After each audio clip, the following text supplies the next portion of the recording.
ത്രിയേക ദൈവത്തിൻ്റെ അതിപരിശുദ്ധമായ നാമം മഹത്വപ്പെടുമാറാകട്ടെ.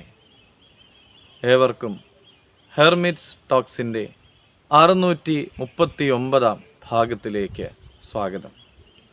ഇന്നത്തെ പ്രഭാത ചിന്തയ്ക്കായി തിരഞ്ഞെടുത്തിരിക്കുന്ന വേദഭാഗം വിശുദ്ധ ലൂക്കോസ് 10 അധ്യായം 27 തിരുവചനമാണ്. കൂട്ടുകാരനെ നിന്നെപ്പോലെ തന്നെ സ്നേഹിക്കണം. ലേസി സ്കോട്ട് അവളുടെ പ്രദേശത്തെ പെറ്റ് സ്റ്റോറിൽ ഇരിക്കുമ്പോൾ ടാങ്കിൻ്റെ അടിയിൽ കിടക്കുന്ന ഒരു മത്സ്യം അവളുടെ ശ്രദ്ധയിൽപ്പെട്ടു. അതിൻ്റെ ചെതമ്പലുകൾ കറുത്തതായിരുന്നു. ആ മത്സ്യത്തിൻ്റെ ശരീരത്തിന് ക്ഷതമേറ്റിരുന്നു. ആ മത്സ്യത്തെ വാങ്ങി അവിടെ നിന്നും രക്ഷപ്പെടുത്തുവാനായിട്ട് അവൾ ആഗ്രഹിച്ചു. അവൾ അതിനെ വാങ്ങി അതിന് മോൺസ്ട്രോ എന്ന് പേരിട്ടു. വീട്ടിൽ കൊണ്ടുപോയി ഒരു ടാങ്കിൽ അതിനെ ആക്കി. എല്ലാ ദിവസവും ആ ടാങ്കിലെ വെള്ളം അവൾ മാറ്റിക്കൊണ്ടിരുന്നു. പതുക്കെ പതുക്കെ ആ മത്സ്യം സുഖപ്പെടുവാനായിട്ട് തുടങ്ങി, നീന്താനായിട്ട് തുടങ്ങി, വലിപ്പം വയ്ക്കുകയും ചെയ്തു. അവൻ്റെ കറുത്ത ചിതമ്പലുകൾ സ്വർണ്ണ നിറമായി മാറി.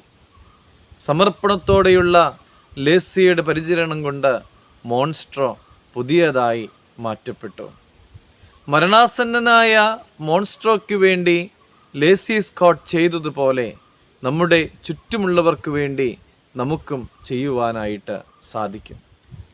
ലൂക്കോസ് 10 അധ്യായത്തിൽ അടിയേൽക്കുകയും കൊള്ളയടിക്കപ്പെടുകയും മരിക്കാറായി ഉപേക്ഷിക്കപ്പെടുകയും ചെയ്ത ഒരു യാത്രക്കാരൻ്റെ കഥ യേശുദമ്പുരാൻ പറയുന്നുണ്ട്. ഈ യാത്രക്കാരൻ അടിയേറ്റ് കിടക്കുമ്പോൾ അവൻ്റെ കഷ്ടപ്പാടുകളെ അവഗണിച്ചുകൊണ്ട് പുരോഹിതനും ലേവ്യനും കടന്നുപോയി. എന്നാൽ ഒരു ശമര്യക്കാരൻ അവൻ്റെ അടുത്ത് വരികയും അവനെ പരിചരിക്കുകയും അവന് ആവശ്യമുള്ളതായ പണം അവിടെ നൽകുകയും ചെയ്യുന്നത് നമുക്ക് കാണുവാനായിട്ട് സാധിക്കും.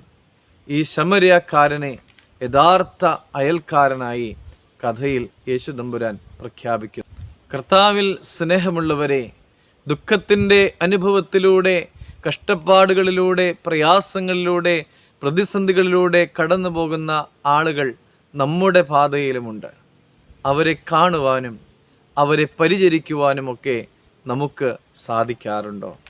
നമ്മുടെ കർത്താവ് യഥാർത്ഥ അയൽക്കാരനായി എന്നെയും നിങ്ങളെയുമൊക്കെ പ്രഖ്യാപിക്കുവാൻ തക്കവണ്ണം നമ്മുടെ ജീവിതത്തെ ക്രമപ്പെടുത്തുവാൻ നമുക്കെല്ലാവർക്കും സാധിക്കട്ടെ എന്ന് പ്രാർത്ഥിക്കുന്നു. ദൈവം അനുഗ്രഹിക്കട്ടെ.